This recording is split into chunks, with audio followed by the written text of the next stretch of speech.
దానికి example cinema release కు ముందే శ్రీను వైట్ల దూకుడికి కమిట్ అవ్వడం, శంకర్ 3 ఇడియట్స్ లో ఛాన్స్ కొట్టేయడం. దీంతో మహేష్ చాలా బిజీగా అయిపోయాడు. ఇది చాలదన్నట్టు బిల్లా ఫేమ్ మెహర్ రమేష్ తర్వాతి వెంచర్ కు మనోడు ఓకే చెప్పేశాడట. దీంతో ప్రిన్స్ ఎప్పుడూ లేనంతగా తన డైరీ డేట్స్ ని కాల్ షీట్స్ తో ఫుల్ చేసేస్తున్నాడు.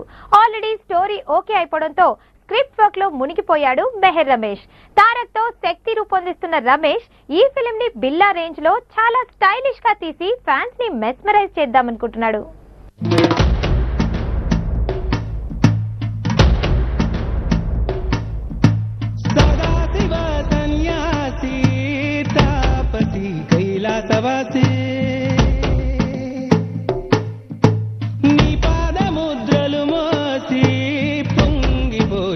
పల్లె ఖాసి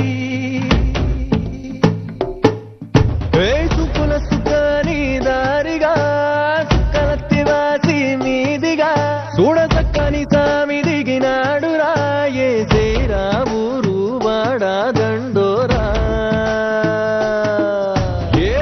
మహేష్ బాబుకు కలేజా ఎఫెక్ట్ బాగానే తగిలింది.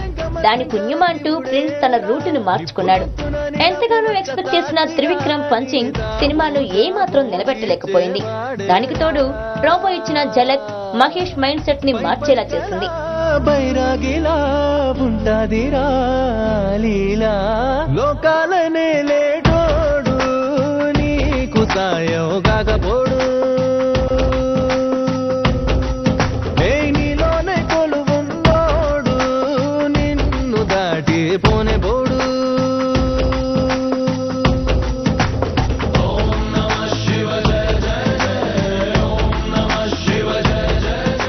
దీంతో మహేష్ కలేజా రిలీజ్ కు ముందే శ్రీను వైట్ల దూకుడుకు కమిట్ అయ్యాడు.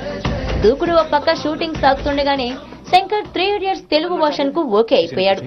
డిసెంబర్ 5న ఈ ఫిలిం ఢిల్లీలో regular shooting జరుపుకోనుంది.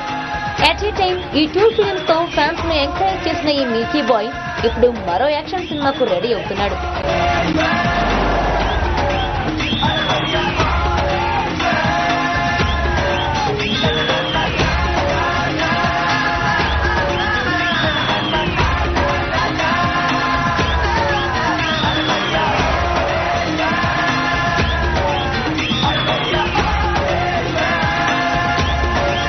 Director Meher Ramesh శక్తి తర్వాత చేసే వెంచర్ కు ఓకే చెప్పడం, బిల్లాతో ఫుల్ లెంత్ యాక్షన్ మూవీని సాలిడ్ గా తెరకెక్కించగల డైరెక్టర్ గా పాపులర్ అయిన మెహర్ ఇప్పుడు మహేష్ తో చేస్తున్న మూవీని బిల్లాకు మించిన సినిమాగా రూపొందించే వ్యూలో ఉన్నాడు. అతిథిలో చేసిన యాక్షన్ పర్ఫార్మెన్స్ నచ్చే మెహర్ రమేష్ ఆ టైంలోనే ప్రిన్స్ తో ఓ స్టోరీ అనుకున్నాడు. అది ఇంతకాలానికి ఇలా వర్కౌట్ అవడం విశేషం.